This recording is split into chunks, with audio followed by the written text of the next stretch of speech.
ಓಂ ಶಾಂತಿ. ನೀವು ತಂದೆಯ ಬಳಿ ತಮ್ಮ ನಡವಳಿಕೆಯನ್ನು ಸುಧಾರಣೆ ಮಾಡಿಕೊಳ್ಳಲು ಬಂದಿದ್ದೀರಿ. ತಾವೀಗ ದೈವಿ ನಡವಳಿಕೆಯನ್ನಾಗಿ ಮಾಡಿಕೊಳ್ಳಬೇಕಾಗಿದೆ. ದೃಷ್ಟಿಯಿಂದ ಪರಿವರ್ತನೆ ಮಾಡುವ ತಂದೆಯು ನಿಮ್ಮ ಸನ್ಮುಖದಲ್ಲಿದ್ದಾರೆ. ಒಂದು ವೇಳೆ ಕಣ್ಣುಗಳನ್ನು ಮುಚ್ಚಿರುತ್ತೀರಿ ಎಂದರೆ ಹೇಗೆ ಪರಿವರ್ತನೆಯಾಗುತ್ತೀರಿ? ನೀವು ಮಕ್ಕಳು ಶಾಲೆಯಲ್ಲಿ ಓದುತ್ತಿದ್ದೀರಿ. ಇದು ಆದಾಯದ ಮೂಲವಾಗಿದೆ. ಲಕ್ಷ ಪದಮಗಳು ಸಂಪಾದನೆಯಾಗುತ್ತದೆ. ಸಂಪಾದನೆಯಲ್ಲಿ ಆಕಳಿಕೆ ಆಲಸ್ಯವು ಬರಲು ಸಾಧ್ಯವಿಲ್ಲ. ಆತ್ಮಿಕ ತಂದೆಯು ಪರಮಧಾಮದಿಂದ ಬಂದು ನಿಮಗೆ ಓದಿಸುತ್ತಿದ್ದಾರೆ. ತಂದೆಯ ಜೊತೆ ಆತ್ಮದ ಸಂಬಂಧದ ಜೋಡಣೆ ಮಾಡುವುದನ್ನು ಕಲಿಸುತ್ತಿದ್ದಾರೆ. ಇದಕ್ಕೆ ನೆನಪಿನ ಯಾತ್ರೆ ಎಂದು ಹೇಳಲಾಗುತ್ತದೆ. ತಮ್ಮನ್ನು ಆತ್ಮವೆಂದು ತಿಳಿಯಿರಿ. ಬೇಹದ್ದಿನ ತಂದೆಯನ್ನು ನೆನಪು ಮಾಡಿದಾಗ ತಮ್ಮ ಜನ್ಮ ಜನ್ಮಾಂತರದ ಪಾಪಗಳು ಕತ್ತರಿಸಿ ಹೋಗುತ್ತವೆ. ಏಕೆಂದರೆ ತಂದೆಯು ಪತಿತ ಪಾವನನಾಗಿದ್ದಾರೆ ಮತ್ತು ಸರ್ವಶಕ್ತಿವಂತನಾಗಿದ್ದಾರೆ. ಪರಂಪಿತ ಪರಮಾತ್ಮ ಬೇಹದ್ದಿನ ತಂದೆಯಾಗಿದ್ದಾರೆ ಎಂಬುದು ನಿಮಗೂ ನಿಶ್ಚಯದಲ್ಲಿ ಇರಬೇಕು. ಎಷ್ಟು ಸಾಧ್ಯವೋ ಅಷ್ಟು ಗೃಹಸ್ಥ ವ್ಯವಹಾರದಲ್ಲಿದ್ದರೂ ಕಮಲಪುಷ್ಪ ಸಮಾನ ಪವಿತ್ರರಾಗಬೇಕಾಗಿದೆ. ಜ್ಞಾನ, ಭಕ್ತಿ ಮತ್ತು ವೈರಾಗ್ಯ. ಆದರೆ ಸನ್ಯಾಸಿಗಳದು ಅಲ್ಪಕಾಲದ ವೈರಾಗ್ಯವಾಗಿದೆ. ಅವರು ಬೇಹದ್ದಿನ ವೈರಾಗ್ಯವನ್ನು ಕಲಿಸುವುದಕ್ಕೆ ಸಾಧ್ಯವಿಲ್ಲ. ಇದು ರಾಜಯೋಗವಾಗಿದೆ. ಭಾರತ ಬಹಳ ಪವಿತ್ರವಾಗಿತ್ತು. ಇಷ್ಟೊಂದು ಪವಿತ್ರ ಖಂಡವಂತೂ ಇರಲಿಲ್ಲ. ತಂದೆಯನ್ನು ಮರೆತಿರುವ ಕಾರಣದಿಂದ ಎಲ್ಲವನ್ನೂ ಮರೆತು ಹೋಗುತ್ತಾರೆ. ಅರ್ಥಾತ್ ನಾಸ್ತಿಕರು ನಿರ್ಧನಿಕರಾಗಿ ಬಿಡುತ್ತಾರೆ. ಯಾವಾಗ ಬೇಹದ್ದಿನ ತಂದೆ ಹೊಸ ಪ್ರಪಂಚಕ್ಕೆ ಕರೆದುಕೊಂಡು ಹೋಗುವುದಕ್ಕಾಗಿ ಬರುತ್ತಾರೆಯೋ ಆಗ ಅತ್ಯುತ್ತಮರನ್ನಾಗಿ ಮಾಡುತ್ತಾರೆ. ಭಗವಂತನನ್ನು ಸರ್ವಶ್ರೇಷ್ಠನೆಂದು ಹೇಳುತ್ತಾರೆ. ಶಿವತಂದೆಯನ್ನು ನೆನಪು ಮಾಡಿದರೆ ಪಾಪಗಳು ಭಸ್ಮವಾಗುತ್ತದೆ ಎಂಬ ಜಯಘೋಷವನ್ನು ಮನೆ ಮನೆಯಲ್ಲಿಯೂ ಹಾಕಬೇಕಾಗಿದೆ. ಏಕೆಂದರೆ ಪತಿತ ಪಾವನನನ್ನು ಒಬ್ಬ ತಂದೆಯೇ ಆಗಿದ್ದಾರೆ. ಮಧುರ ಮಕ್ಕಳೇ, ತಮ್ಮನ್ನು ಆತ್ಮವೆಂದು ತಿಳಿದು ಕುಳಿತುಕೊಳ್ಳಬೇಕು. ದೇಹವೆಂದು ತಿಳಿಯಬಾರದು.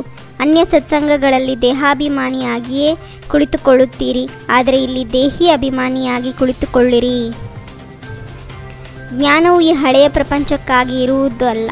ಇದಂತೂ ಚೀಚಿ ಪ್ರಪಂಚ, ಚೀಚಿ ಶರೀರವಾಗಿದೆ.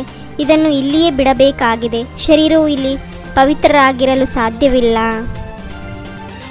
ಓ ಗಾಡ್ ಫಾದರ್, ಬಂದು ಈ ಹಳೆಯ ಪ್ರಪಂಚದ ದುಃಖದ ಭೂತಗಳಿಂದ ಮುಕ್ತರನ್ನಾಗಿ ಮಾಡಿರಿ ಎಂದು ಕರೆದಿರಿ. ನೀವು ಆತ್ಮರ ಕರೆಗೆ ಒಗ್ಗೊಟ್ಟು ಬಂದಿದ್ದೇವೆ ಎಂದು ತಂದೆಯು ತಿಳಿಸುತ್ತಾರೆ.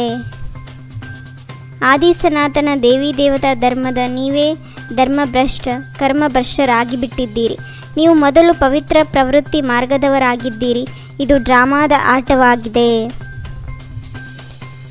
ವಿನಾಶಕಾಲೆ ವಿಪರೀತ ಬುದ್ಧಿ ವಿನಶ್ಯಂತಿ. ಈಗ ನಿಮ್ಮದು ನಂಬರ್ ವಾರ್ ಪುರುಷಾರ್ಥದ ಅನುಸಾರವಾಗಿ ಪ್ರೀತಿ ಬುದ್ಧಿಯಿಂದ ಸಂಪೂರ್ಣವಿಲ್ಲ.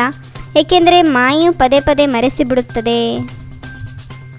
ತಂದೆಯು ತಿಳಿಸುತ್ತಾರೆ, ಇದಂತೂ ಶಾಲೆಯಾಗಿದೆ. ಅರೆ, ದೇವತೆಗಳು ಸಹ ದೃಷ್ಟಿಯಿಂದ ಸೃಷ್ಟಿಯಾಗುತ್ತಾರೆ ಎಂಬ ಗಾಯನವಿದೆಯಲ್ಲವೇ?